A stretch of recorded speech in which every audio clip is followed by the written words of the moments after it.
네 할머니가 뒤지는데 어쩌라고 새끼들아, 당장 꺼져. 할머니가 죽어간다며 우는 13살 쌍둥이에게 욕설을 퍼붓던 악마 소령. 그 순간 뒤에 멈춰선 쓰리스타 군단장의 분노가 폭발하며 지옥의 참교육이 시작되는 이야기입니다.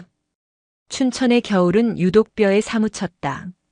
소양강에서 불어오는 칼바람이 낡은 기와 지붕의 틈새를 비집고 들어와 방 안의 온기를 하룻밤 사이에 모조리 훔쳐가곤 했다. 봉이동의 오래된 주택가, 거미줄처럼 얽힌 골목길 가장 안쪽에 자리한 작은 집에서 박꽃님 할머니와 13살 쌍둥이 손녀 슬기, 보람은 또 한 번의 겨울을 맞이하고 있었다. 박꽃님 할머니의 하루는 동이 트기 전 별들이 채 잠자리에 들지 않은 시간에 시작되었다. 희끗희끗한 머리를 쪽지고 겹겹이 껴입은 낡은 옷 위로 두꺼운 목도리를 둘둘 감았다. 할머니의 분신과도 같은 낡은 손수레는 삐걱거리는 소리를 내며 밤새 얼어붙은 대문을 나섰다. 할머니, 오늘 엄청 춥대요. 새벽에는 나가지 마세요. 잠결에 뒤척이던 첫째 슬기가 이불 속에서 웅얼거렸지만 할머니는 그저 희미하게 웃으며 손녀의 이마를 한 번 쓸어주고는 조용히 문을 닫았다. 슬기와 보람에게 할머니는 세상의 전부였다. 갓난아기 때 부모님을 여인 쌍둥이를 할머니는 품 안에서 놓지 않았다. 굽은 허리로 밭일을 하고 읍내 식당에서 허드렛 일을 하며 악착같이 손녀들을 키워냈다. 이제는 그마저도 힘에 부쳐 몇 해 전부터 동네를 돌며 폐지와 고물을 줍는 것으로 생계를 이었다. 손술의 바퀴가 얼어붙은 길 위를 구를 때마다 내는 소리는 쌍둥이 자매에게는 자장가와도 같았고 동시에 가슴을 저미는 소리이기도 했다. 할머니의 손수레가 무거워질수록 집안의 작은 쌀독은 채워졌고 손녀들의 낡은 책가방에는 새 학용품이 꽂혔다. 그리고 작년 가을 유일한 희망이자 자랑인 손자 한결이 나라의 부름을 받고 강원도 인제의 깊은 산골짜기로 떠났다. 한결은 쌍둥이에게 아버지와도 같은 존재였다. 어릴 적부터 두 동생을 살뜰히 챙겼고 고등학교를 졸업하자마자 공사장을 전전하며 할머니의 짐을 덜어주려 애썼다. 슬기야, 보람아. 오빠가 돈 많이 벌어서 너희 예쁜 옷도 사주고 할머니 보약도 지어줄게. 입버릇처럼 말하던 든든한 오빠였다. 그런 오빠가 군인이 되어 떠나던 날 춘천역 플랫폼에서 세 식구는 한참을 부둥켜 안고 울었다. 할머니, 동생들 잘 부탁해요. 금방 휴가 나와서 할머니 어깨 주물러 드릴게요. 씩씩하게 경례를 붙이던 한결의 얼굴이 박꽃님 할머니의 눈에는 어제 일처럼 선했다. 지금은 이등병이 되어 눈이 뼛속까지 시리다는 강원도 인제에서 혹독한 훈련을 받고 있을 터였다. 할머니는 찬 바람에 볼이 트는 것도 잊은 채 손수레를 끄는 손에 더욱 힘을 주었다. 우리 강아지들 춥지 않게 배골치 않게 하려면 이 늙은이가 부지런해야지. 그날따라 유독 바람이 매서웠다. 금방이라도 눈을 쏟아낼 듯 하늘은 잿빛으로 낮게 내려앉아 있었다. 할머니는 재활용 쓰레기 더미에서 종이 상자를 뜯어내며 연신 마른 기침을 했다. 며칠 전부터 시작된 기침은 좀처럼 잦아들지 않고 밤이면 가슴을 쥐어짜는 듯한 통증으로 이어졌다. 괜찮아, 괜찮아. 나이 들면 다 그런 거지. 대수롭지 않게 넘기려 했지만 숨이 턱까지 차오를 때면 저도 모르게 길가에 쪼그려 앉아 한참을 숨을 골라야 했다. 오전 내내 동네를 몇 바퀴나 돌았지만 손수레는 절반도 채 채워지지 않았다. 날이 추워지면서 길에 나오는 폐지의 양도 눈에 띄게 줄었다. 할머니, 오늘 같은 날은 일찍 들어가세요. 이러다 큰일 나시겠어요. 단골 반찬 가게 주인이 가게 문을 열며 걱정스레 말을 건넸지만 할머니는 손을 내저으며 웃어 보일 뿐이었다. 이거라도 주워가야 우리 손녀들 저녁에 뜨신 밥 한 술이라도 더 먹이지요. 오후가 되자 잿빛 하늘에서 기어이 한방눈이 쏟아지기 시작했다. 처음에는 솜털처럼 흩날리던 눈송이는 시간이 지날수록 주먹만 한 크기로 변해 세상을 온통 하얗게 뒤덮었다. 사람들은 종종 걸음으로 따뜻한 집을 찾아 들어갔지만 박꽃님 할머니의 손수레는 눈 쌓인 오르막길 위에서 위태롭게 흔들리고 있었다. 바퀴는 헛돌았고 가뜩이나 무거운 손수레는 눈을 머금어 천근만근이었다. 할머니는 이를 악물고 손수레를 밀었다. 집까지는 아직 한참이나 남은 비탈길이었다. 그때였다. 콜록콜록. 참았던 기침이 폭포수처럼 터져나왔다. 눈앞이 아찔해지며 순간 세상이 빙글 돌았다. 손수레 손잡이를 잡고 있던 손에서 힘이 쭉 빠져나갔다. 짧은 신음과 함께 할머니의 몸이 눈 쌓인 길 위로 힘없이 쓰러졌다. 삐걱거리던 손수레는 주인을 잃고 비탈길을 따라 미끄러져 내려가다 전봇대에 부딪히며 멈춰섰다. 그동안 애써 모았던 폐지들이 하얀 눈밭 위로 어지럽게 쏟아져 내렸다.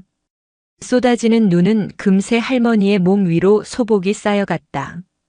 할머니의 희미한 의식 속으로 군복을 입은 손자 한결의 얼굴과 학교를 마치고 집으로 돌아올 어린 손녀들의 제잘거리는 목소리가 아득하게 스쳐 지나갔다. 차가운 눈이 볼에 닿는 감각조차 느껴지지 않았다. 세상의 모든 소리가 멀어지고 깊고 어두운 침묵만이 할머니를 감싸 안았다. 언니, 할머니 왜 이렇게 안 오시지? 동생 보람이 창문에 입김을 불어 동그라미를 그리며 말했다. 창밖은 이미 짙은 어둠이 내려앉아 있었고 가로등 불빛만이 쉴 새 없이 쏟아지는 눈발을 비추고 있었다. 벌써 저녁 7시가 넘은 시간이었다. 평소 같았으면 할머니는 해가 지기 전에 돌아와 쌍둥이가 좋아하는 김치찌개를 보글보글 끓이고 계실 시간이었다. 그러게. 눈이 너무 많이 와서 길이 미끄러워서 그러시나? 언니 슬기는 애써 태어난 척하며 동생을 달랬지만 마음속의 불안감은 좀처럼 가시지 않았다. 며칠 전부터 부쩍 잦아진 할머니의 기침 소리와 밤마다 끙끙 앓는 소리를 내며 뒤척이시던 모습이 자꾸만 눈앞에 어른거렸다. 슬기는 낡은 텔레비전 채널만 이리저리 돌렸다. 시끄러운 예능 프로그램 소리도 자매의 불안감을 잠재우기에는 역부족이었다. 시간은 무심하게 흘러 8시를 향해 가고 있었다. 그때 현관문 너머로 다급한 목소리가 들려왔다. 슬기야, 보람아. 안에 있니? 옆집에 사는 최 씨 아저씨의 목소리였다. 슬기가 놀라 달려가 문을 열자 눈을 흠뻑 맞은 아저씨가 다급한 표정으로 서 있었다. 아저씨, 무슨 일이세요? 너희 할머니. 박꽃님 할머니가 길에 쓰러지신 걸 동네 사람이 발견해서 지금 춘천 성심병원 응급실로 가셨다. 어서 가봐야 해. 아저씨의 말이 채 끝나기도 전에 슬기와 보람의 세상은 무너져 내리는 듯 했다. 어떻게 병원까지 갔는지 기억나지 않았다. 최 씨 아저씨의 손에 이끌려 택시를 타고 하얗게 질린 얼굴로 응급실 복도를 달렸다. 응급실 가장 구석진 침대, 하얀 시트 위에 할머니가 가만히 누워 계셨다. 얼굴은 창백했고 코에는 산소 호흡기가 씌워져 있었다. 자매는 차마 할머니에게 다가가지 못하고 침대 발치에 서서 터져나오는 울음을 간신히 삼켰다. 보호자 되십니까? 흰 가운을 입은 의사가 다가와 물었다. 슬기가 고개를 끄덕이자 의사는 안타까운 표정으로 차트를 넘기며 말했다. 저체온증의 급성 폐렴 증상입니다. 다행히 빨리 발견해서 생명에는 지장이 없지만 상태가 좋지 않아 정밀 검사를 하고 수술이 필요할 수도 있습니다. 그런데 의사는 말을 흐렸다. 그런데 뭔가요, 선생님? 슬기가 떨리는 목소리로 물었다. 수술을 진행하려면 보호자 동의서에 서명을 해주셔야 합니다. 할머님 직계 가족이 부모님이나 성인 자녀분이 계신가요? 의사의 질문에 슬기와 보람은 말문이 막혔다. 부모님은 오래전에 돌아가셨고 유일한 보호자는 오빠가 있어요. 군대에 있어요. 보람이 울먹이며 간신히 대답했다. 의사는 더욱 난처한 표정을 지었다. 군인이면 당장 오기 힘들 텐데. 미성년자는 보호자 서명을 할 수 없습니다. 규정상 어쩔 수가 없어요. 어떻게든 오빠분과 연락해서 병원으로 오시라고 해야 합니다. 시간이 없습니다. 의사는 바쁜 걸음으로 다른 환자에게로 가버렸다. 슬기와 보람은 차가운 응급실 복도에 우두커니 서 있었다. 보호자 서명. 그 단어가 거대한 벽처럼 자매의 앞을 가로막았다. 오빠는 강원도 인제 3군단 사령부에 있었다. 편지로는 며칠이나 걸리고 부대로 전화를 건다 해도 이등병인 오빠를 당장 바꿔줄 리 만무했다. 시간은 속절없이 흘러갔다. 할머니는 의식 없이 색색거리는 숨만 내쉬고 있었다. 간호사들은 분주히 오갔지만 누구 하나 쌍둥이 자매에게 따뜻한 눈길을 주는 이는 없었다. 병원의 차가운 공기와 소독약 냄새가 자매의 희망을 갉아먹고 있었다. 그때였다. 동생 보람이 언니의 소매를 꽉 잡았다. 눈물로 젖은 얼굴이었지만 그 눈빛만은 이상하리만치 단단했다. 언니, 우리가 가자.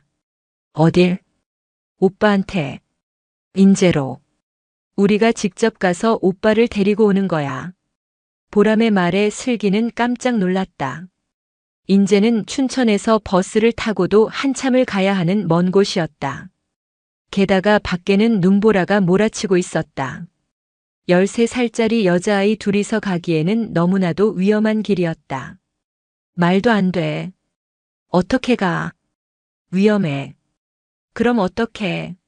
할머니 저러고 계시는데 보호자 서명 못하면 수술도 못한다잖아. 이대로 할머니 돌아가시면 어떡해? 보람이 절규하듯 외쳤다. 그 목소리에 슬기는 정신이 번쩍 들었다. 동생의 말이 맞았다. 지금은 무서워하고 망설일 때가 아니었다. 할머니를 살릴 수 있는 유일한 희망은 오빠 한결뿐이었다. 그리고 그 오빠를 데려올 수 있는 사람도 지금 여기 자신들 뿐이었다. 가자. 슬기의 입에서 결심에 찬 목소리가 나왔다. 자매는 최 씨 아저씨에게는 할머니 곁을 지키겠다는 거짓말을 하고 병원을 빠져나왔다. 집으로 돌아온 자매는 돼지 저금통을 깨뜨렸다. 그동안 모아온 동전과 꼬깃꼬깃한 지폐를 모두 합하니 5만 원이 조금 넘는 돈이었다. 오빠의 편지 봉투에 적힌 부대 주소를 몇 번이나 확인하고 가장 두꺼운 옷을 껴입었다. 새벽 5시. 세상이 아직 깊은 잠에 빠져 있는 시간, 슬기와 보람은 할머니가 덮던 낡은 담요 한 장을 챙겨들고 조용히 집을 나섰다. 쏟아지는 눈발이 두 소녀의 작은 어깨 위로 하염없이 내려앉았다. 춘천 시외버스 터미널로 향하는 소녀들의 발걸음은 두려움과 동시에 할머니를 구해야 한다는 절박함으로 가득 차 있었다. 춘천 시외버스 터미널의 새벽은 을씨년스러웠다. 간간히 첫 차를 기다리는 사람들만이 플라스틱 의자에 앉아 꾸벅꾸벅 졸고 있을 뿐이었다. 슬기와 보람은 매표소 창구 앞에 나란히 섰다. 인제 가는 거 2장 주세요. 슬기가 떨리는 목소리로 말하자 안경 너머로 자매를 쳐다보던 매표소 직원이 의아한 표정을 지었다. 학생들, 이 새벽에 둘이서 어디 가니? 보호자는 어딨고? 오빠. 면회 가는 거예요. 부모님은 이따가 오실 거예요. 보람이 재빨리 둘러댔다. 직원은 미심쩍은 눈빛을 거두지 않았지만 더는 묻지 않고 표를 끊어주었다. 인제까지 가는 버스표 2장을 손에 쥐자 자매는 그제야 조금 안도했다. 남은 돈은 3만 원 남짓. 부대까지 갈 택시비와 돌아올 차비를 생각하면 턱없이 부족한 돈이었지만 지금은 그런 것을 따질 때가 아니었다. 인제로 향하는 버스는 텅 비어 있었다. 자매는 맨 뒷자리에 나란히 앉아 창밖을 바라보았다. 익숙한 춘천의 풍경이 뒤로 멀어질수록 낯선 길에 대한 두려움이 엄습해왔다. 버스는 미시령 터널을 향해 구불구불한 산길을 오르기 시작했다. 창밖의 눈발은 더욱 거세져 마치 세상을 온통 지워버릴 기세로 퍼부었다. 언니 무서워. 보람이 언니의 팔에 바싹 기댔다. 슬기는 동생의 손을 꼭 잡아주었다. 괜찮아.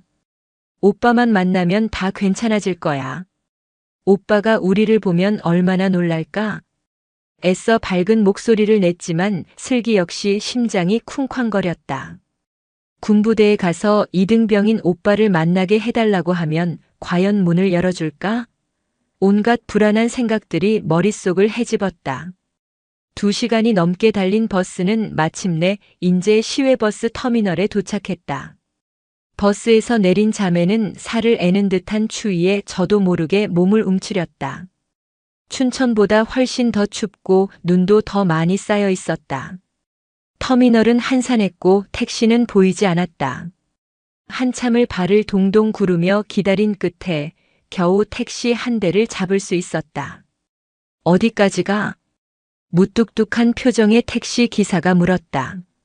슬기는 오빠의 편지 봉투를 꺼내 주소를 보여주었다. 아저씨, 여기 3군단 사령부요. 기사는 주소를 힐끗 보더니 고개를 저었다. 학생들, 오늘 같은 날 거기는 왜 가? 눈이 이렇게 많이 와서 부대 들어가는 길도 통제됐을지 몰라. 그리고 거기까지는 2만 원도 더 나올 텐데. 가야 해요, 아저씨. 꼭 가야 해요. 돈은 있어요.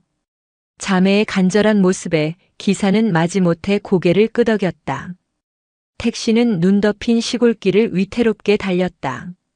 사방은 온통 하얀 눈밭이었고 길의 경계조차 희미했다. 한참을 달리자 길 끝에 거대한 철책과 위병소가 모습을 드러냈다. 조국은 너를 믿는다는 큼지막한 글씨가 눈보라 속에서 흐릿하게 보였다. 다 왔다.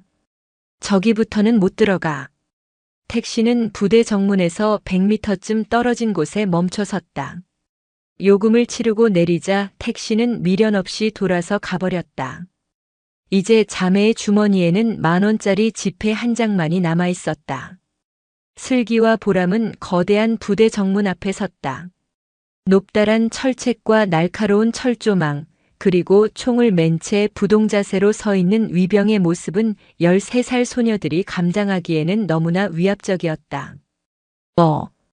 어떻게 하지? 보람이 겁먹은 목소리로 물었다. 슬기는 동생의 손을 한 번 더 꽉 잡고 심호흡을 했다. 그리고는 위병소를 향해 용기를 내어 걸어갔다. 저기요. 슬기가 외치자 위병소 안에 있던 군인이 창문을 열고 고개를 내밀었다. 무슨 일이지? 저희 오빠 면회 왔는데요. 여기 3군단에 있는 한한결 이병이 저희 오빠예요. 위병은 어린 자매를 위아래로 훑어보더니 딱딱한 목소리로 말했다. 오늘은 평일이라 면회 안 된다. 주말에 오도록. 하지만 저희는 정말 급한 일이 있어서 왔어요. 할머니가 쓰러지셔서 병원에 계세요. 보호자가 꼭 필요해요. 보람이 울먹이며 소리쳤다. 하지만 위병의 표정에는 변화가 없었다. 안타깝지만 규정은 규정이다. 개인 사정으로 부대 출입은 불가능하다. 돌아가라. 차가운 거절의 말이었다. 이렇게 먼 길을 이 눈보라를 뚫고 왔는데 이대로 돌아가야 한다는 말인가. 제발요. 제발 한 번만 만나게 해주세요.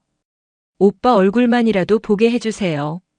슬기가 애원했지만 위병은 창문을 닫으려 했다. 그때 위병소 안에서 다른 군인이 나왔다. 계급장을 보니 좀 더 높아 보였다. 무슨 소란이야? 면회를 왔다고 하는데 평일이라 안 된다고 설명하고 있었습니다. 상급자로 보이는 군인은 자매를 보더니 잠시 생각에 잠겼다. 하지만 그의 입에서 나온 대답 역시 절망적이었다. 정말 급한 사정이 있는 건 알겠지만 부대 규정상 어쩔 수 없다. 해당 부대에 연락은 해줄 수 있지만 지금 당장 이등병을 여기로 불러낼 수는 없다. 특히 오늘은 군단 전체 중요 훈련이 있는 날이라 더더욱 불가능하다. 그럼 어떻게 해요? 저희 할머니는요. 보람의 눈에서 참았던 눈물이 봇물 터지듯 쏟아져 내렸다. 슬기도 더 이상 버틸 힘이 없었다. 차가운 철책을 붙잡고 그 자리에 주저앉아 버렸다. 눈물은 뜨거웠지만 볼에 닿는 순간 차갑게 얼어붙는 것 같았다. 쏟아지는 눈발은 점점 더 거세지고 산골짜기의 칼바람은 두 소녀의 얇은 옷을 무자비하게 파고들었다. 희망을 찾아 달려온 길의 끝에서 자매는 거대하고 차가운 철책문 앞에서 깊은 절망과 마주하고 있었다. 차가운 철책은 말이 없었다. 그저 쏟아지는 눈을 묵묵히 맞으며 거대한 장벽처럼 서 있을 뿐이었다. 위병소의 군인들은 더 이상 자매에게 말을 걸지 않았다. 그들의 얼굴에는 안타까움과 난처함이 뒤섞여 있었지만 그 누구도 감히 규정을 어기고 문을 열어줄 수는 없었다. 시간은 무정하게 흘러갔고 소녀들의 작은 몸은 점점 차갑게 식어갔다. 발가락 끝에 감각이 사라지고 축축하게 젖은 신발 안으로 스며든 냉기가 뼛속까지 파고드는 것 같았다. 언니, 나 이제 어떡해. 우리 할머니. 보람이의 울음소리는 이제 힘을 잃고 잦아들었다. 절망은 소리내어 우는 것조차 사치로 만들었다. 슬기는 대답할 기운도 없었다. 그저 마지막 남은 온기라도 나누려는 듯 동생을 부둥켜 안았다.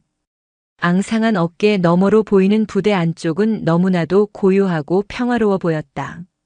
저 안 어딘가에 오빠가 있을 것이다. 자신들이 처한 이 절박한 상황을 꿈에도 모른 채 훈련을 받고 있거나 따뜻한 생활관에서 저녁 식사를 기다리고 있을지도 모른다. 그 생각에 슬기는 다시금 눈물이 핑 돌았다. 그때 위병소에서 근무하던 상급자 김민준 하사가 더는 안 되겠다는 듯 결심한 표정으로 안으로 들어갔다. 그는 수화기를 들고 잠시 망설이다가 떨리는 손으로 번호를 눌렀다. 현재 군단 전체가 중요 훈련 중인 상황에서 작전과에 직접 보고를 올리는 것은 큰 용기가 필요한 일이었다. 자칫 잘못하면 월권행위로 문책을 당할 수도 있었다. 하지만 이대로 어린아이들을 눈보라 속에 방치했다가는 정말 큰일이 날 것만 같았다. 충성. 정문 위병소 김민준 하사입니다. 긴급 상황 보고 드립니다. 수화기 너머에서는 날카롭고 신경질적인 목소리가 들려왔다. 긴급 상황? 지금 훈련 통제 때문에 정신없는 거 안 보여? 용건만 간단히 해. 작전과장 마도진 소령이었다. 그는 훈련 상황을 총괄 지휘하느라 극도로 예민해져 있었다. 현재 정문 앞에 민간인 아동 2명이 한한결 이병의 동생들이라고 하는데 조모 위독으로 면회를 요청하고 있습니다. 기상 악화로 인해 저체온 증상이 우려되어 보고 드립니다. 뭐? 이등병 동생? 지금 장난하나 김하사. 여기가 무슨 동네 놀이터인 줄 알아? 훈련 기간 중 민간인 출입 통제. 몰라? 규정대로 처리하고 다시는 이런 시시콜콜한 일로 작전과 훼선 물고 있지 마. 끊어. 마 소령은 일방적으로 전화를 끊어버렸다. 김하사는 멍하니 수화기를 내려놓았다. 그의 얼굴에 희미하게 떠올랐던 희망의 빛이 순식간에 사라졌다. 하지만 상황은 거기서 끝나지 않았다. 보고를 받은 마도진 소령은 심기가 매우 불편했다. 감히 일개 하사가 훈련 중에 이런 하찮은 일로 자신의 신경을 긁었다는 사실에 화가 치밀었다. 이등병 하나 때문에 부대 기강이 해이해져서는 안 되지. 그는 직접 정문으로 가서 상황을 정리해야겠다고 마음먹었다. 몇 분 후 위병소 앞에 날렵한 군용 지프가 멈춰섰다. 차에서 내린 마도진 소령의 모습은 그가 풍기는 분위기처럼이나 차가웠다. 칼같이 다려진 전투복, 굳게 담은 입술, 그리고 모든 것을 꿰뚫어 볼 듯한 날카로운 눈빛은 주변의 공기마저 얼려버릴 듯했다. 그는 주저앉아 있는 슬기와 보람에게는 눈길 한 번 주지 않고 김하사를 향해 윽박질렀다. 김하사, 내가 규정대로 처리하라고 했을 텐데. 이 꼴은 다 뭐야? 여기가 무슨 고아원인가? 소령님, 하지만 아이들의 상태가 어떻다는 건가?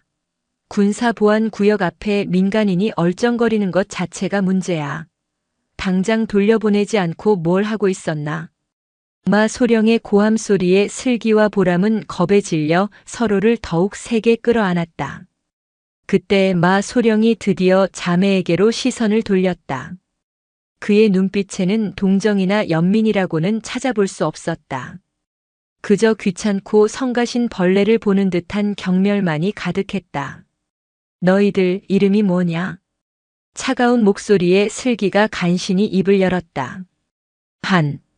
한슬기입니다. 동생은 보람이고요. 한한결 이병이 너희 오빠라고 증명할 수 있나? 마치 취조하는 듯한 말투였다. 슬기는 떨리는 손으로 가방에서 오빠가 보내준 편지 몇 통과 낡은 가족 사진을 꺼내 보였다. 마 소령은 그것들을 건네받아 힐끗 쳐다보더니 코웃음을 쳤다. 이런 종이 쪼가리랑 사진 하나로 뭘 증명한다는 거지? 요즘 세상이 어떤 세상인데? 간첩이 이런 식으로 침투하지 말란 법 있나? 아니에요. 저희는 정말 한결이 오빠 동생이에요.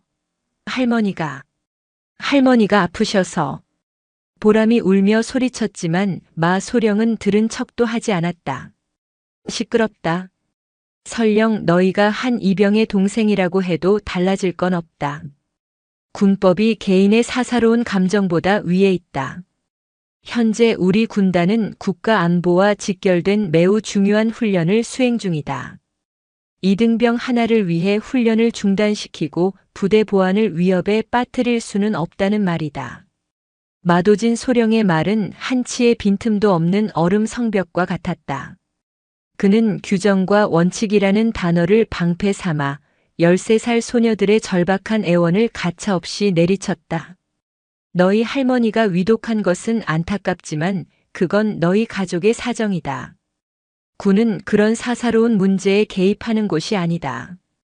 한 이병은 군인으로서 맡은 바 임무에 충실해야 할 의무가 있다. 그게 국가와 국민에게 충성하는 길이다.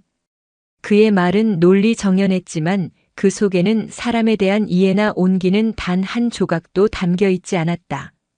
그는 편지와 사진을 슬기의 발 앞에 아무렇게나 툭 던졌다.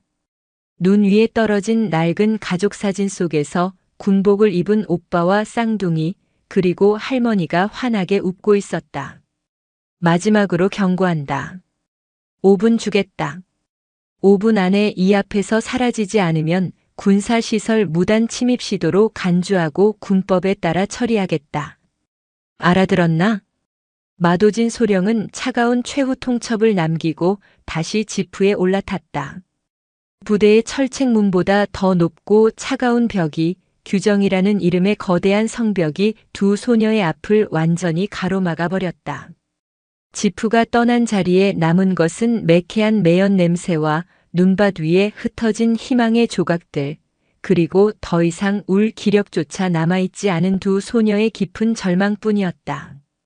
마도진 소령이 떠난 후 정문 앞에는 다시 무거운 침묵이 내려앉았다. 김민준 하사를 비롯한 위병들은 차마 고개를 들지 못했다. 그들 역시 군인이었지만 어린 소녀들에게 가해진 소령의 냉혹한 처사에 분노와 무력감을 느끼고 있었다. 하지만 계급 사회인 군대에서 소령의 명령은 절대적이었다. 슬기는 눈밭에 떨어진 가족 사진을 조심스럽게 주워 품에 안았다. 사진 속 할머니의 웃는 얼굴을 보자 참았던 서름이 다시 북받쳐 올랐다. 할머니, 미안해요. 저희가 힘이 없어서 오빠를 데려갈 수가 없어요. 언니, 이제 우리 정말 끝이야? 할머니는 보람의 목소리는 절망으로 가득 차 있었다. 이대로 춘천으로 돌아간다 해도 할머니의 수술 동의서에 서명할 사람은 아무도 없었다. 시간은 점점 흐르고 있었다. 어쩌면 지금 이 순간에도 할머니의 상태는 악화되고 있을지 모른다. 안 돼. 이대로 포기할 수는 없어. 슬기의 눈에 다시금 독한 빛이 어렸다. 이대로 물러서면 정말로 모든 것이 끝이었다.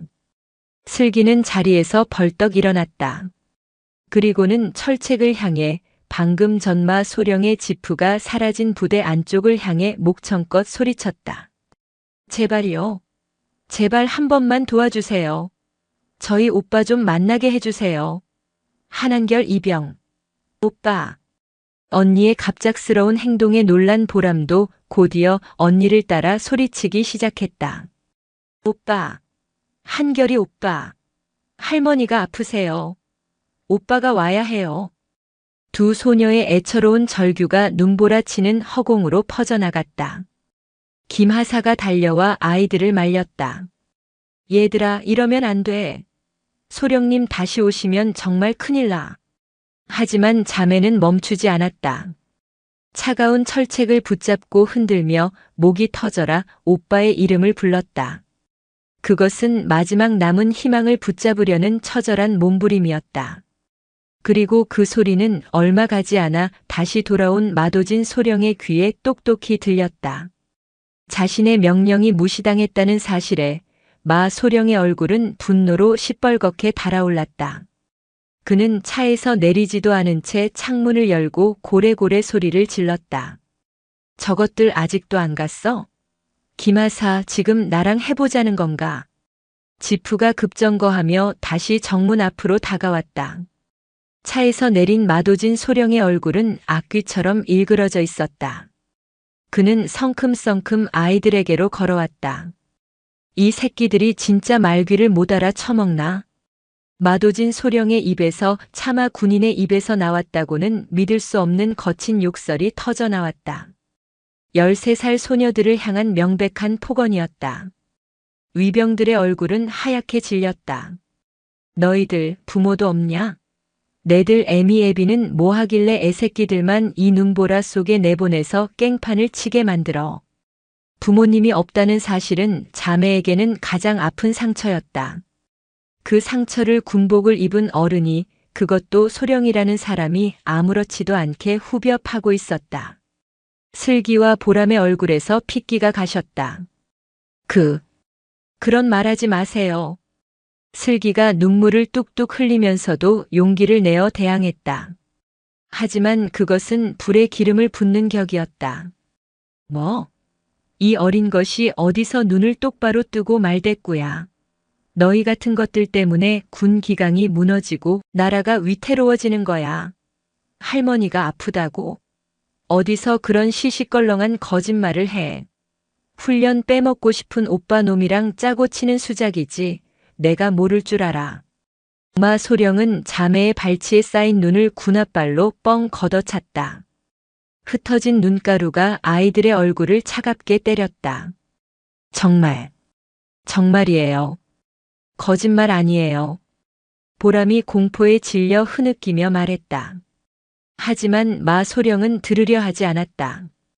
그의 눈에는 이미 이 어린 자매가 자신의 권위에 도전하는 불순한 존재로밖에 보이지 않았다. 시끄러워. 마지막 경고다. 한 번만 더 내 눈에 띄거나 여기서 소란 피우면 너희 둘 다 영창에 쳐넣을 줄 알아. 민간인이라도 군사시설 보호법 위반으로 얼마든지 잡아 가둘 수 있어. 당장 꺼져. 마지막 말을 내뱉으며 그는 돌아섰다. 그 순간까지도 그는 아이들을 향한 일말의 미안함이나 동정심을 보이지 않았다. 오히려 귀찮은 벌레를 쫓아냈다는 듯 후련한 표정마저 엿보였다. 마도진 소령이 떠난 후 정문 앞은 이전보다 더 깊은 절망의 침묵에 잠겼다. 슬기와 보람은 그 자리에 얼어붙은 듯 서 있었다. 추위 때문이 아니었다. 어른에게서, 그것도 나라를 지키는 군인에게서 받은 잔인한 말들이 비수가 되어 심장에 깊숙이 박혔다. 세상이 무너지는 것 같았다. 모든 희망이 산산조각 났다. 보람이는 더 이상 소리내어 울지도 못하고 끄끄거리며 숨을 삼켰다. 충격으로 온몸이 사시나무처럼 떨리고 있었다. 슬기는 그런 동생을 끌어안았다. 언니의 품도 차갑게 식어 있었지만 지금 서로에게 기댈 수 있는 존재는 둘뿐이었다. 눈은 그칠 줄 모르고 쏟아졌다. 세상의 모든 슬픔을 다 덮어버릴 듯이 하얀 눈이 두 소녀의 작고 여린 어깨 위로 그리고 산산조각 난 마음 위로 소리 없이 쌓여가고 있었다. 이제 정말 모든 것이 끝난 것만 같았다. 절망의 무게는 천근만근이었다. 슬기와 보람은 더 이상 서 있을 기력조차 잃고 위병소 옆 그나마 바람이 조금 덜 닿는 벽에 기대어 웅크리고 앉았다. 마도진 소령이 남기고 간 상처는 살을 애는 추위보다 더 고통스러웠다. 세상을 향해 어른들을 향해 품고 있던 작은 믿음마저 송두리째 뽑혀나간 기분이었다. 이제 어디로 가야 할까? 춘천으로 돌아가야 할 차비도 없었다. 돌아간다고 한들 무엇을 할 수 있을까? 눈앞이 캄캄했다. 위병소의 군인들은 안절부절 못했다. 특히 김민준 하사는 죄책감에 얼굴을 들 수 없었다. 자신의 섣부른 보고가 오히려 아이들에게 더 큰 상처를 준 셈이 되었다. 그는 위병소 안을 서성이다 자신의 관물대에 넣어둔 손난로 2개를 꺼내 들었다. 그리고는 따뜻한 물이라도 타주려고 보온병을 찾았다. 그때 위병소 문이 열리며 한장교가 들어왔다. 한결이가 속한 중대의 중대장 오진우 대위였다. 그는 정문에서 소란이 있었다는 이야기를 전해 듣고 걱정이 되어 직접 내려와 본 것이었다. 오 대위는 마도진 소령의 악랄한 폭언은 듣지 못했지만 위병들에게 자초지종을 전해 듣고는 얼굴을 굳혔다. 그래서 아이들이 아직도 밖에 있단 말입니까? 그렇습니다. 돌아갈 차비도 없다고 하고 상태가 매우 안 좋아 보입니다. 오진우 대위는 창문 너머로 웅크리고 있는 두 소녀를 바라보았다. 한눈에 보기에도 심각한 상태였다. 그는 잠시 망설였다. 마도진 소령은 작전과장 자신보다 한참 상급자였다. 그의 명령을 어기는 것은 명백한 항명이었다. 하지만 이대로 아이들을 방치하는 것은 군인이기 이전에 한 인간으로서 도저히 할 수 없는 일이었다. 오 대위는 결심을 굳히고 밖으로 나갔다. 그는 천천히 아이들이 놀라지 않도록 조심스럽게 다가갔다. 얘들아. 따뜻하고 부드러운 목소리에 슬기와 보람이 고개를 들었다. 경계심으로 가득 찬 눈빛이었다. 나는 너희 오빠 한결이 중대장이야. 오진우 대위란다. 오빠의 중대장이라는 말에 아이들의 눈빛이 희미하게 흔들렸다. 많이 추웠지. 일단 이거라도. 오 대위는 웅크리고 앉아 아이들과 눈높이를 맞추고 김하사가 챙겨준 손난로를 하나씩 쥐어주었다. 따뜻한 온기가 손바닥으로 전해지자 그제야 얼어붙었던 아이들의 몸이 파르르 떨려왔다. 정말 우리 오빠 아세요? 슬기가 간신히 물었다. 그럼 한결이는 우리 중대에서 가장 성실하고 늠름한 군인이야. 동생들 자랑도 많이 했고 너희가 슬기 그리고 보람이 맞지? 오 대위의 따뜻한 말에 굳게 얼어붙었던 아이들의 마음이 조금씩 녹아내리는 것 같았다. 보람의 눈에서 다시 눈물이 뚝뚝 떨어졌다. 저희 할머니가 알고 있단다. 정말 안타깝게 됐구나. 너희가 여기까지 오느라 얼마나 힘들고 무서웠을까. 오 대위는 아이들의 머리를 부드럽게 쓰다듬어 주었다. 그는 품 안에서 작은 보온병을 꺼내 뚜껑에 따뜻한 보리차를 따라 건넸다. 일단 이거 마시고 몸 좀 녹이렴.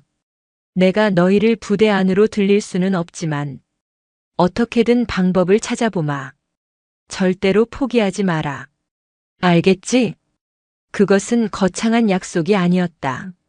하지만 마도진 소령의 잔인한 폭언으로 산산조각 났던 세상 속에서 오진우 대위의 작은 친절은 한 줄기 빛과도 같았다. 세상의 모든 어른이 그렇게 차갑지만은 않다는 것, 자신들의 편이 되어주려는 사람이 있다는 사실만으로도 아이들은 다시 희망을 품을 용기를 얻었다. 한편 그 시각이었다.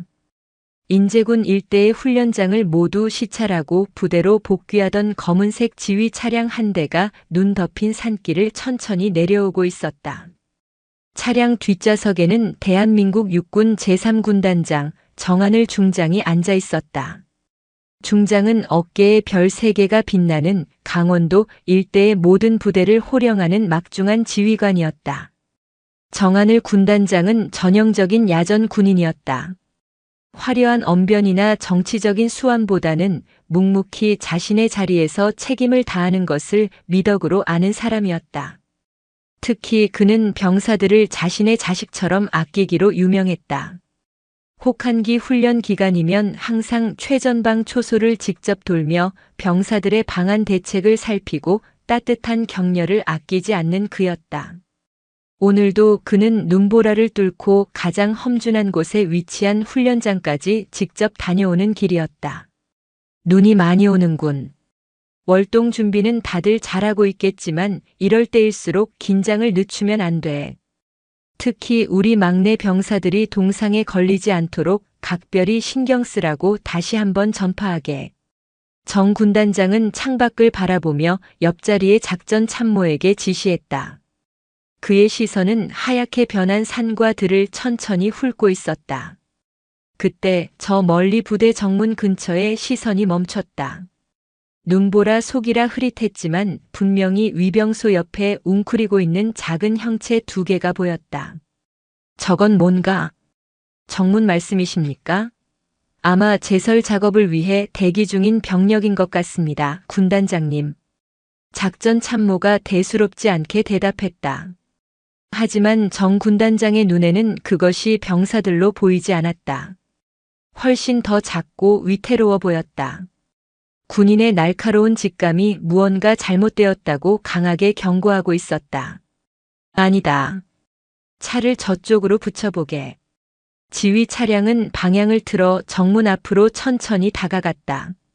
차량이 가까워질수록 정 군단장의 미간은 점점 더 깊게 퍼로드. 그것은 병사들이 아니었다. 앳된 얼굴의 어린 소녀 2명이 이 혹독한 눈보라 속에서 파랗게 질린 채 서로를 부둥켜 안고 떨고 있었다. 그리고 그 옆에는 오진우 대위가 안절부절 못하며 서 있었다. 정상적인 상황이 아니었다.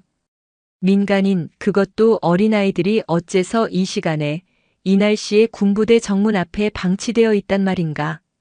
정하늘 군단장의 얼굴이 얼음장처럼 차갑게 굳어졌다. 그는 나지막하지만 차 안의 모든 사람을 얼어붙게 만드는 단호한 목소리로 명령했다. 차 세워. 끼그 하는 소리와 함께 어깨에 빛나는 3개의 별을 단 군단장의 지휘 차량이 눈보라가 몰아치는 제3군단 사령부 정문 앞에 소리 없이 멈춰 섰다. 거대한 폭풍이 몰려오기 직전의 고요함이었다. 마도진 소령의 지프가 남긴 타이어 자국 위로 하얀 눈이 다시 쌓여갈 무렵 저 멀리서부터 어둠을 가르는 2줄기 불빛이 다가오고 있었다.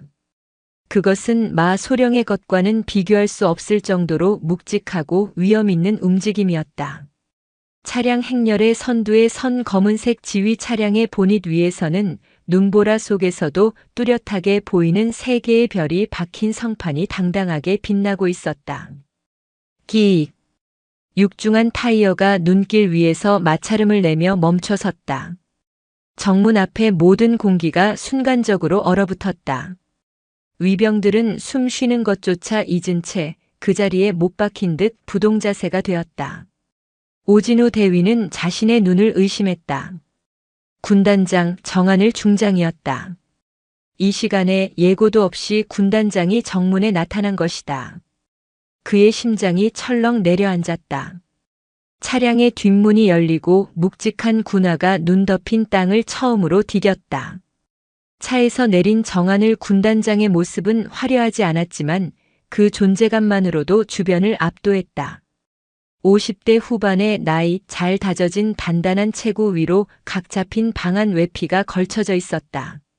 세월의 흔적이 깊게 새겨진 얼굴에는 온화함과 강인함이 동시에 깃들어 있었고 수많은 전장을 굽어보았을 그의 깊은 눈은 눈보라 속에서도 매처럼 날카롭게 빛났다. 그의 시선은 가장 먼저 위병소 벽에 작은 새처럼 웅크리고 있는 두 소녀에게로 향했다. 파랗게 질린 입술, 공포와 절망으로 가득 찬 젖은 눈망울, 그리고 가냘프게 떨고 있는 작은 어깨. 그 다음 그의 시선은 아이들의 손에 들린 손난로와 그들 앞에 안절부절 못하며 서 있는 오진우 대위에게로 옮겨갔다. 정 군단장은 아무 말 없이 천천히 걸음을 옮겼다. 그의 군화가 눈을 밟는 소리만이 유일하게 들리는 듯 했다. 그는 오진우 대위 앞에 멈춰 섰다. 충성, 대위 오진우, 군단장님께 대하여 경례. 오 대위가 목이 터져라 경례를 외쳤다. 정 군단장은 경례를 받는 둥 마는 둥 여전히 아이들에게서 시선을 떼지 않은 채 나직하고 힘있는 목소리로 물었다. 오 대위, 이게 무슨 상황인가? 그의 목소리는 분노를 담고 있지 않았지만 그 어떤 고함보다도 무겁게 오 대위의 가슴을 짓눌렀다. 보고 드리겠습니다. 이 아이들은 본관이 중대장으로 있는 3중대 소속 한한결 이병의 동생들입니다. 조모가 위독하여 보호자가 필요하다는 연락을 받고 금일 아침 춘천에서 오 대위는 떨리는 목소리로 하지만 한자 한자 정확하게 상황을 보고했다. 아이들이 겪었을 여정, 병원의 위급한 상황, 그리고 규정상 면회가 불어되었다는 사실까지. 하지만 그는 차마 마도진 소령이 아이들에게 욕설을 퍼부었다는 말은 꺼내지 못했다. 그것은 직속상관은 아닐지라도 상급 장교의 허물을 고하는 일이었고 군 조직의 생리상 엄청난 파장을 몰고 올 수 있는 일이었다. 정 군단장은 묵묵히 보고를 들었다. 그의 표정에는 아무런 변화가 없었지만 그의 눈빛은 더욱 깊어지고 차가워졌다. 보고가 끝나자 그는 오 대위를 지나쳐 아이들에게로 직접 다가갔다. 그리고는 모두가 놀랄 만한 행동을 했다. 대한민국 육군을 호령하는 3개의 별을 단 중장이 그 자리에 한쪽 무릎을 굽혀 웅크리고 앉았다. 그는 자신의 거대한 몸을 낮추어 공포에 질린 13살 소녀들과 눈높이를 맞추었다. 얘들아. 따뜻하고 깊은 저음이었다. 아이들은 겁에 질려 고개도 들지 못했다. 괜찮다. 나는 너희 오빠가 복무하는 이 부대의 가장 높은 지휘관이야. 이제 아무도 너희를 함부로 대하지 못한다. 그러니 아저씨한테 말해줄 수 있겠니? 여기까지 오면서 무슨 일이 있었는지. 그의 목소리에는 사람의 마음을 움직이는 진실한 힘이 있었다. 슬기는 천천히 고개를 들었다. 눈앞에는 텔레비전에서나 보던 높고 무서운 장군이 아니라 그저 걱정스러운 눈빛으로 자신들을 바라보는 한 명의 어른이 있었다. 슬기의 눈에서 다시 뜨거운 눈물이 왈칵 쏟아졌다.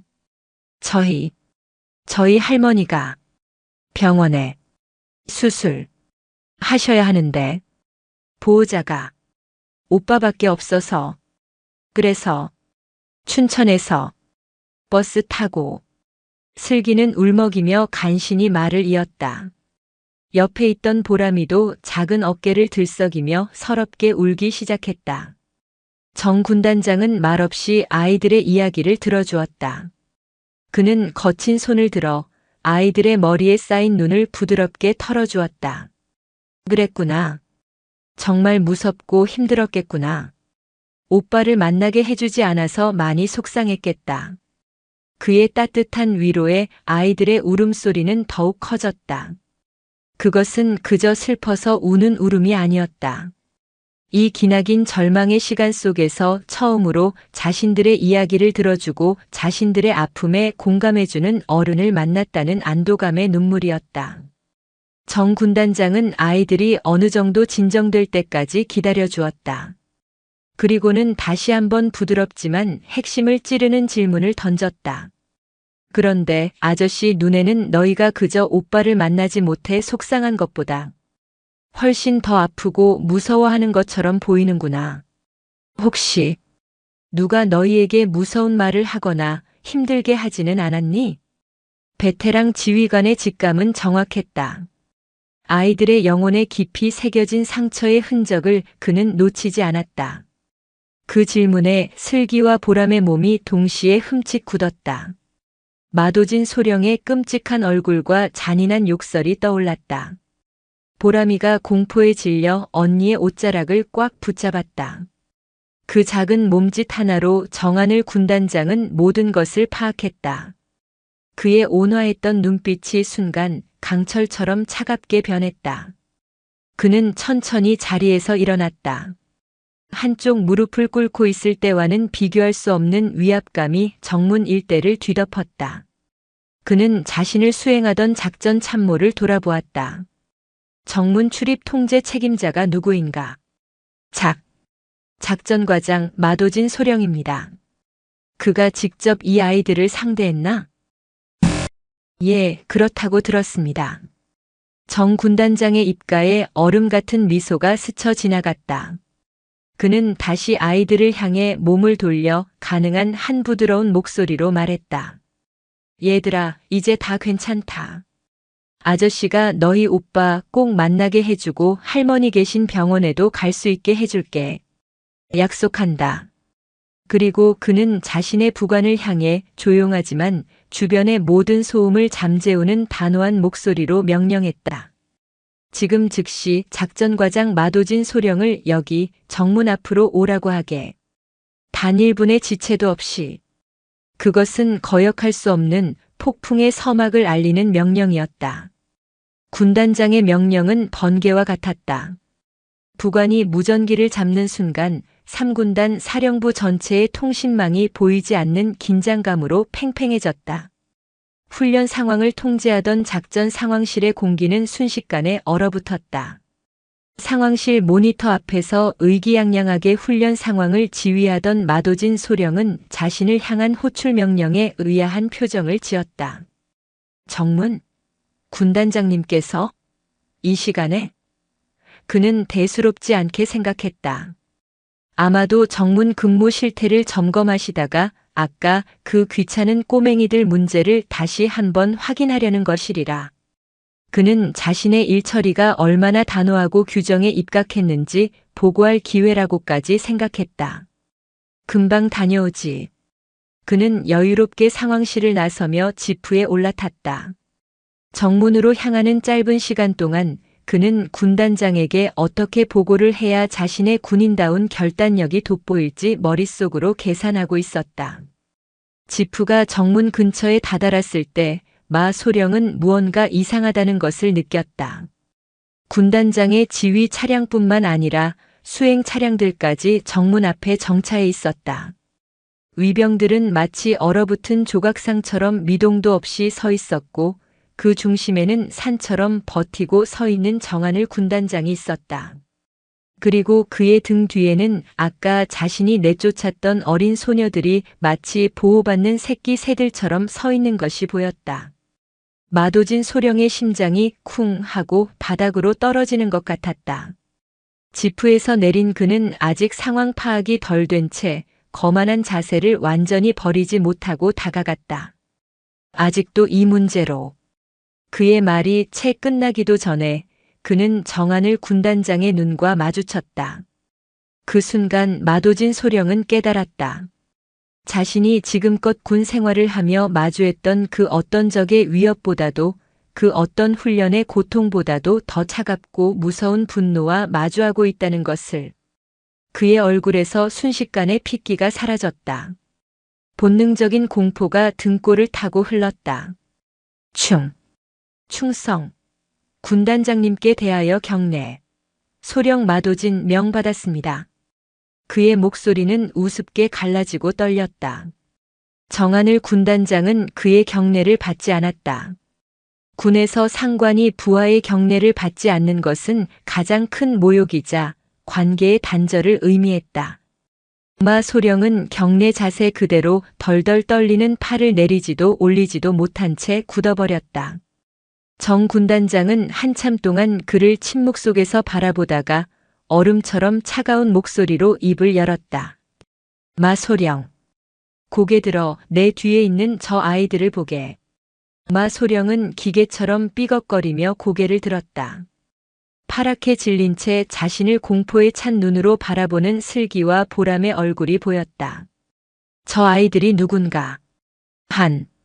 한한결 이병희. 동생들입니다. 왜 이 혹독한 눈보라 속에서 몇 시간 동안이나 부대 정문 앞에 서 있었나? 그것은 조모가 위독하다는 사유로 면회를 요청했으나 현재 진행 중인 군단 전체 훈련 상황과 부대 출입 규정에 의거하여 마 소령은 준비했던 변명을 더듬더듬 내뱉었다. 하지만 정 군단장은 그의 말을 중간에 가차없이 끊어버렸다. 규정이라. 정 군단장은 나직하게 그 단어를 은조렸다. 그리고는 한 걸음 마 소령에게로 다가섰다. 국민의 생명과 재산을 지키는 것이 우리 군의 존재 이유다. 도움이 필요해 군부대 문을 두드린 어린 국민을 이 눈보라 속에 내팽개치는 것이 자네가 말하는 규정인가? 그의 목소리가 조금씩 높아지기 시작했다. 목소리에 담긴 강철 같은 분노에 주변의 모든 소음이 흡수되는 듯 했다. 마소령, 자네는 이 아이들에게 뭐라고 했나? 내가 직접 들은 것만 해도 새끼라는 단어가 나왔더군. 또 뭐라고 했지? 자네 입으로 직접 말해보게. 마소령의 얼굴은 이제 백지를 넘어 시체처럼 파랗게 변해 있었다. 그는 입술만 달싹일 뿐 아무 말도 하지 못했다. 말을 못하겠나? 그럼 내가 대신 말해주지. 내들 애미애비는 뭐 하길래 애새끼들만 내보내냐고 했다더군. 맞나? 정 군단장의 목소리는 이제 천둥과 같았다. 정문 앞에 모든 군인들이 숨을 죽였다. 부모를 잃고 할머니 손에 자란 이 아이들에게 대한민국 육군 소령이라는 자가 그 군복을 입고 그 아픈 상처를 후벼 파며 그런 모욕을 주었단 말인가. 한한결 이병이 왜 군에 왔는가. 이 동생들과 할머니를 지키기 위해, 이 나라를 지키기 위해 청춘을 바치러 온 것 아닌가. 그런데 그 가족에게 총부리를 겨누지는 못할 망정, 그보다 더 잔인한 말에 칼날을 휘둘러 그 군복이 어깨에 달린 그 무궁화가 부끄럽지도 않은가. 정 군단장의 분노는 단순히 한 장교의 실수를 질책하는 수준이 아니었다. 그것은 군이 지켜야 할 가장 근본적인 가치, 국민을 위한 군대로서의 존재 이유를 훼손한 것에 대한 통렬한 꾸짖음이었다. 마도진 소령은 더 이상 버티지 못하고 그 자리에 무너져 내렸다. 그의 무릎이 눈밭에 푹 박혔다. 그의 군 경력, 그의 야망, 그의 자존심이 산산조각 나는 순간이었다. 군단장님, 죄송합니다. 제가 죽을 죄를. 자네는 군인이기 이전에 한 명의 인간으로서 실격이다. 정 군단장은 싸늘하게 말했다. 그는 더 이상 마 소령을 쳐다보지도 않았다. 당장 그대의 보직을 해임한다. 내일 아침 동이 트는 대로 헌병대로 인계하여 이번 사태의 전말과 자네의 직권 남용 그리고 인권 유린 행위에 대해 정식으로 감찰 조사를 실시하겠다. 군복 벗을 각오하는 게 좋을 거야. 그는 마지막으로 무너진 채 흐느끼는 마 소령을 경멸의 눈빛으로 한번 훑어본 뒤 차갑게 돌아섰다. 내 눈앞에서 사라지게. 정의는 그렇게 실현되었다. 거대하고 차갑게만 보였던 군대라는 조직 안에서 가장 높은 곳에 있는 지휘관의 강철 같은 분노가 약하고 여린 아이들을 향해 가해졌던 잔인한 폭력을 단숨에 깨트려 버렸다. 그 순간 하늘에서 내리는 눈은 더 이상 차갑게 느껴지지 않았다. 그것은 마치 부정을 씻어내는 거대한 정화의 의식처럼 보였다. 마도진 소령이 초라하게 사라진 정문 앞, 폭풍이 휩쓸고 지나간 듯한 정적만이 감돌았다. 정하늘 군단장의 분노는 마치 칼로 물을 베듯 모든 부조리를 단번에 잘라냈다. 그리고 그는 다시 아이들을 향해 돌아섰다. 강철 같던 그의 얼굴은 언제 그랬냐는 듯 걱정과 안쓰러움으로 가득 찬 한 명의 아버지 같은 얼굴로 돌아와 있었다. 그는 망설임 없이 자신의 어깨에 걸치고 있던 세 개의 별이 선명한 방한 외피를 벗었다. 그리고는 아직도 떨고 있는 슬기와 보람의 작은 어깨 위로 그 두꺼운 외투를 덮어주었다. 군단장의 체온과 위엄이 담긴 외투는 그 어떤 담요보다도 크고 따뜻하게 두 소녀를 감싸 안았다. 이제 다 끝났다. 더 이상 무서워하지 않아도 돼. 그는 아이들을 안심시킨 뒤 직접 자신의 지휘 차량 문을 열고 아이들을 안으로 이끌었다. 푹신한 차량 시트에 앉자 히터의 따뜻한 바람이 얼어붙었던 소녀들의 얼굴을 부드럽게 녹여주었다. 차 안에 자리한 정 군단장은 더 이상 지체할 시간이 없다는 듯 신속하게 명령을 내리기 시작했다. 그의 목소리는 조금 전마 소령을 질책할 때와는 전혀 다른 따뜻하지만 신속하고 정확한 지휘관의 목소리였다. 먼저 그는 곁에 있던 부관을 향해 말했다. 지금 당장 삼중대에 연락해서 한한결 이병을 찾아.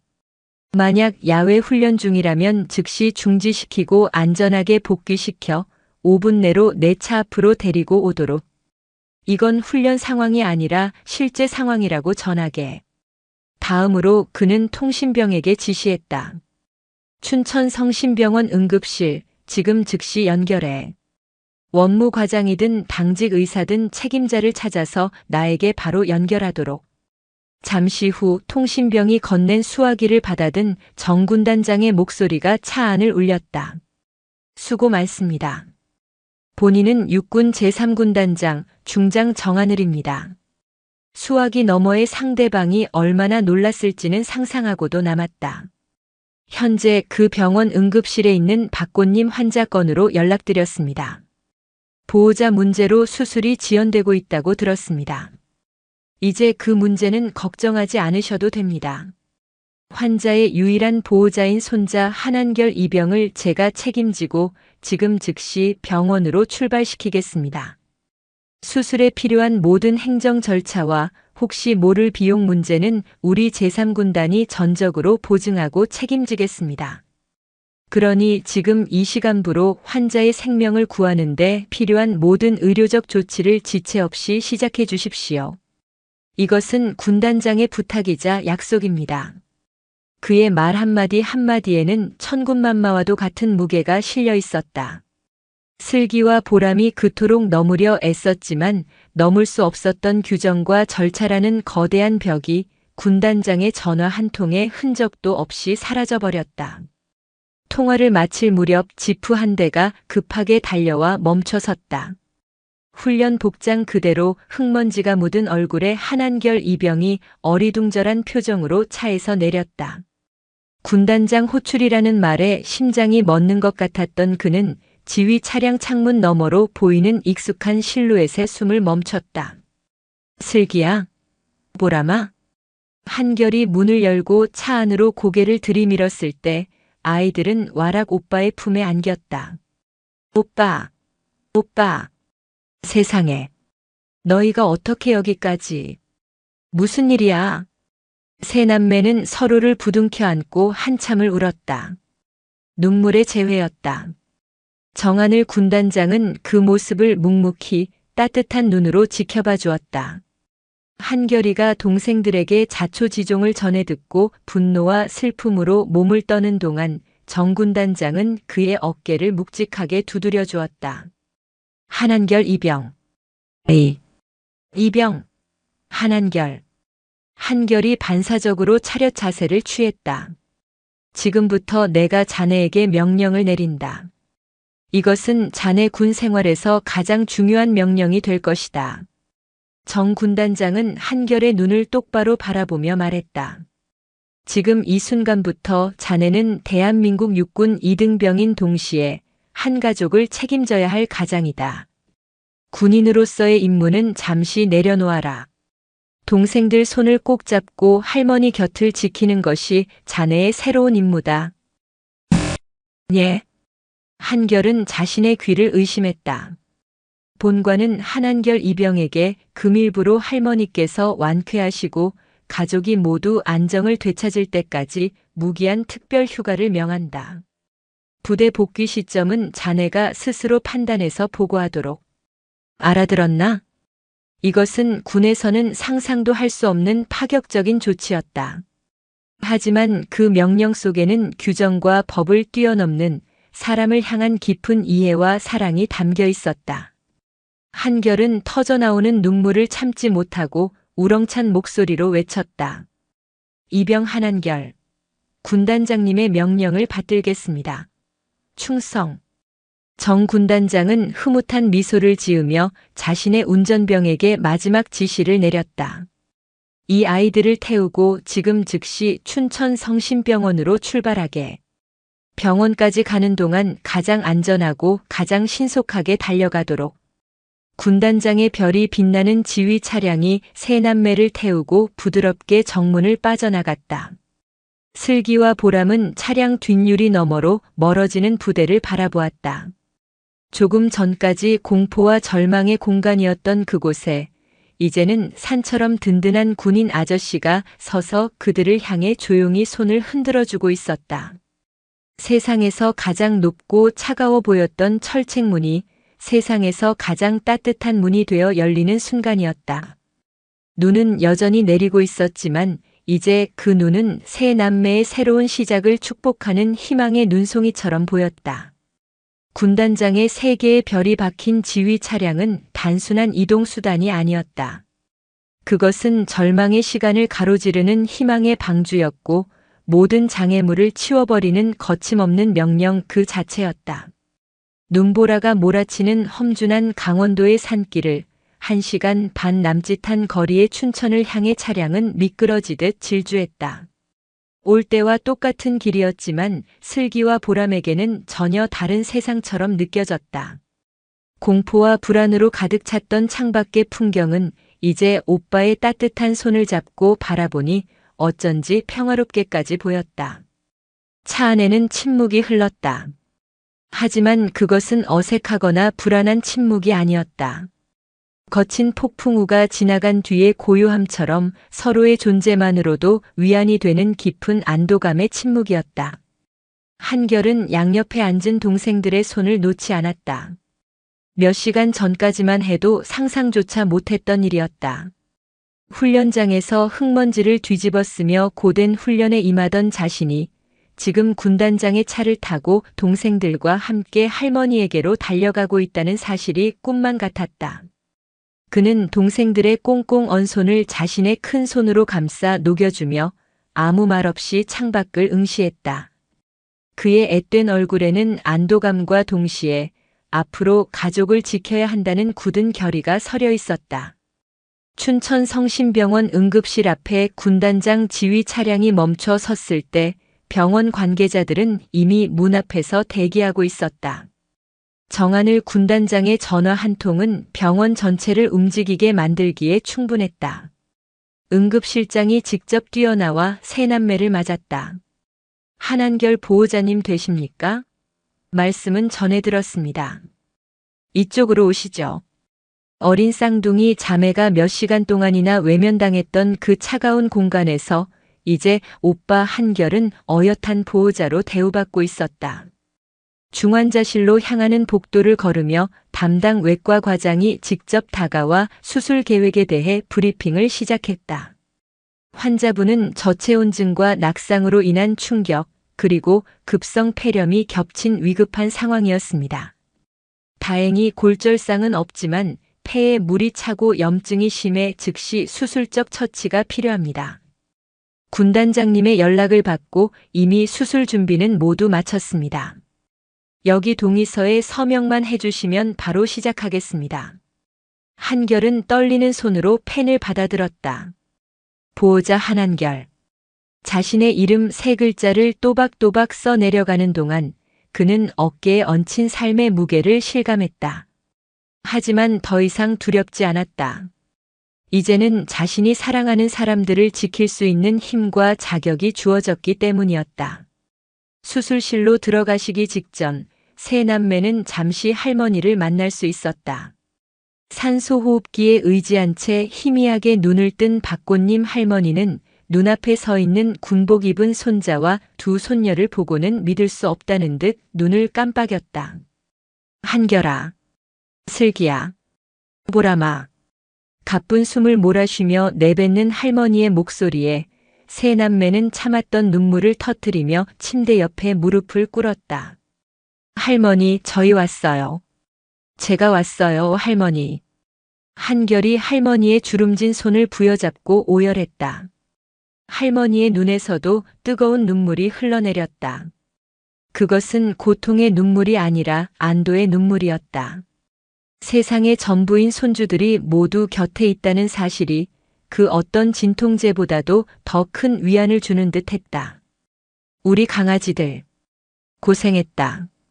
이 늙은이 때문에. 아니에요, 할머니. 저희가 지켜드릴게요. 꼭 건강해지셔야 해요. 짧은 만남을 뒤로 하고 할머니를 태운 침대가 수술실 안으로 사라졌다. 수술실 앞을 알리는 붉은 등이 켜지고 기나긴 기다림의 시간이 시작되었다. 한결은 동생들을 자신의 품에 꼭 끌어안았다.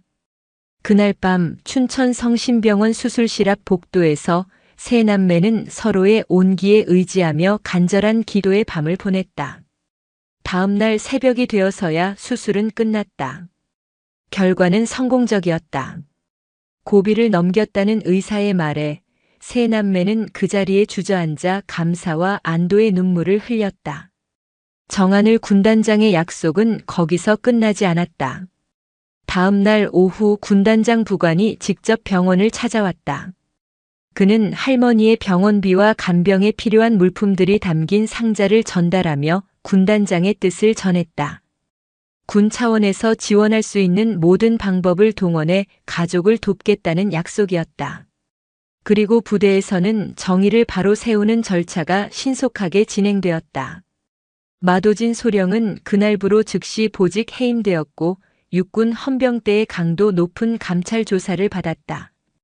그의 직권 남용과 인권 유린 행위는 군의 명예를 심각하게 실추시킨 행위로 간주되었고 결국 그는 얼마 지나지 않아 불명예 전역이라는 가장 치욕스러운 처벌을 받게 되었다. 한때의 오만과 독선이 그의 군 경력 전체를 송두리째 무너뜨린 것이다.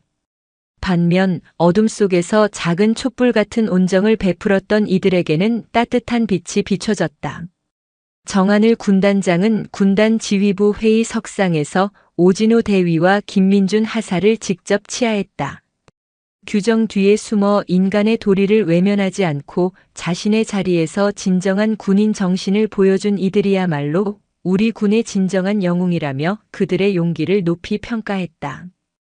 이 사건은 3군단 전체에 나아가 육군 전체의 국민을 위한 군대의 진정한 의미가 무엇인지 다시 한번 되새기는 중요한 계기가 되었다. 한결의 문제는 가장 근본적인 해결책으로 이어졌다. 정 군단장은 병무청과 국방부에 직접 연락하여 한한결 이병의 딱한 사정을 설명하고 그의 상근 예비역 전환을 강력하게 요청했다.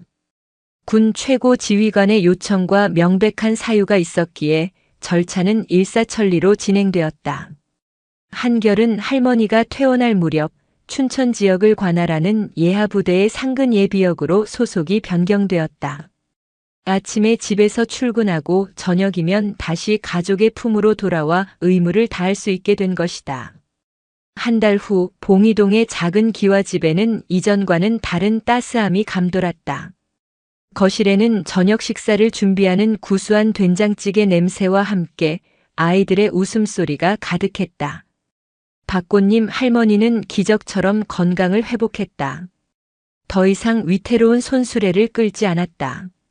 할머니의 사연이 알려지자 시청과 지역 상인회에서 도움의 손길을 내밀어 시장 한쪽에 작은 노점을 마련해 주었다.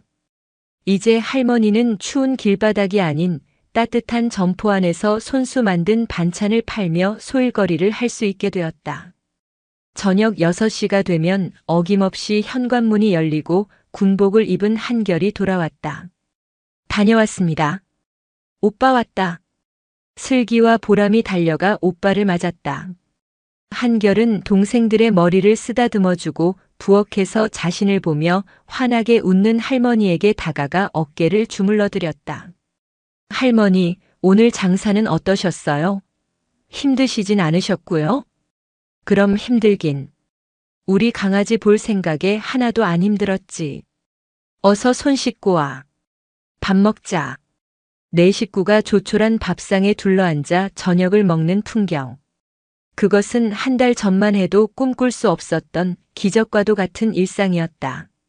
한결은 부대 이야기를, 쌍둥이는 학교 이야기를, 할머니는 시장 이야기를 나누며 밥상에는 이야기꽃이 활짝 피어났다. 더 이상 편지로 안부를 묻지 않아도 되었다. 서로의 얼굴을 보고 서로의 목소리를 들으며 온기를 나눌 수 있는 매일이 그들에게는 가장 큰 선물이었다. 그날 밤 한결과 슬기, 보람은 서툰 솜씨로 함께 편지 한 통을 썼다. 수신이는 강원도 인제의 깊은 산골, 별 3개가 빛나는 높은 곳에 있을 정하늘 군단장이었다. 군단장님께 저희는 한결이 오빠 동생 슬기 보람이에요. 군단장님 덕분에 저희 할머니는 건강을 되찾으셨고 우리 가족은 다시 함께 웃으며 저녁을 먹을 수 있게 되었어요. 그날 눈보라 속에서 군단장님이 덮어주셨던 외투의 온기를 저희는 평생 잊지 못할 거예요. 군인 아저씨는 무서운 사람인 줄만 알았는데 군단장님 덕분에 우리나라를 지켜주시는 분들이 얼마나 따뜻하고 훌륭한 분들인지 알게 되었어요. 정말 고맙습니다. 그리고 감사합니다. 며칠 후 인제 3군단 사령부의 군단장실. 정하늘 중장은 창밖으로 펼쳐진 장엄한 설경을 바라보다 책상 위에 놓인 한 통의 편지를 집어들어 다시 한번 천천히 읽어내렸다.